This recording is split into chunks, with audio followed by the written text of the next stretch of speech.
ராம் ராம் ராம். கும்பகோணம் காளகத்தீஸ்வரர் கோயிலில் இன்றைக்கி ஆடி வெள்ளி 1008 வடக்கு பூஜை எதுக்காக 5 முகம் இருக்கு அப்படிங்கிறத அவசியம் எல்லாம் தெரிஞ்சுக்கணும். எந்த ஒரு காரியத்தை நம்ம பண்ணினாலும் தெரிஞ்சுட்டு பண்ணினோம் அப்படின்னா பலன் அதிகம்.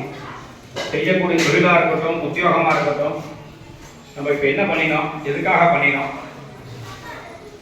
ஏன்னா அவசியம் தெரிஞ்சுக்கணும்.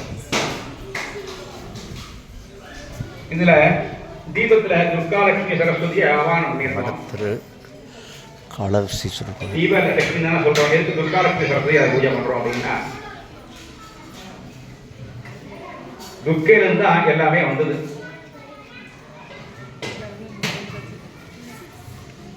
இந்த 5 முகம் இருக்க,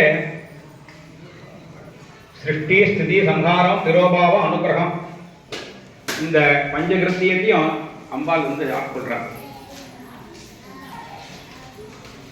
அதனால தான் 5 முகத்தை நம்ம ஏறி வழிபடுறோம். இந்த தீபதுர்க்கையில வந்து பார்த்தீங்கன்னா சதாவர சமாவானி சத்தியதட்சண சீதாரிமான ஒரு ராமாவளி உண்டு. வலது பக்கம் மகாலட்சுமி, இடது பக்கம் சரஸ்வதியும் அம்பாளுக்கு சாமர வீசுறாங்க. இந்த அம்பாள் வந்து தொத்தியா சொல்லியிருக்காங்க.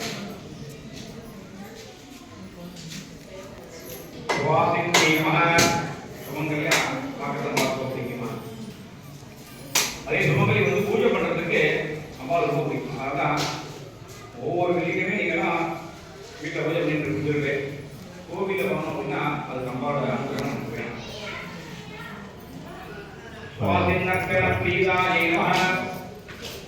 சுவாதி வந்து அம்பாளுக்கு அர்ச்சனை பண்றது அவ்வளவு பிடிக்கும். அம்பாளுக்கு ஏதோ நம்ம கோயில் போகிறோம், பூஜை கலந்துட்டோம் இப்படி இல்லாம எதுக்காக பண்றோம் அப்படின்னு அவங்களுக்கு தெரியும். இது நம்ம குடும்பத்துக்காக பண்றதா, லோகத்துக்காக பண்ணக்கூடிய ஒரு பூஜை. எல்லா ஜீவராசிகளும், எல்லா தேவர்களும், எல்லா ரிஷிகளும் எல்லாரும் கோரிமா இருக்கணும் அப்படிங்கிறதுக்காக பண்ணக்கூடிய பூஜை இந்த கூட்டு வழிபாடான தீப பூஜை.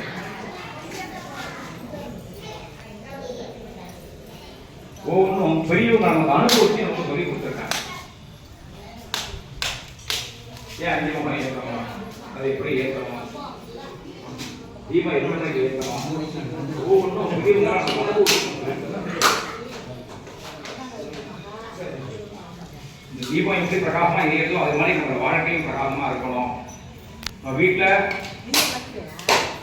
காளகத்தீஸ்வரர் ரோல் மடத்து 1008 வடக்கு பூஜை.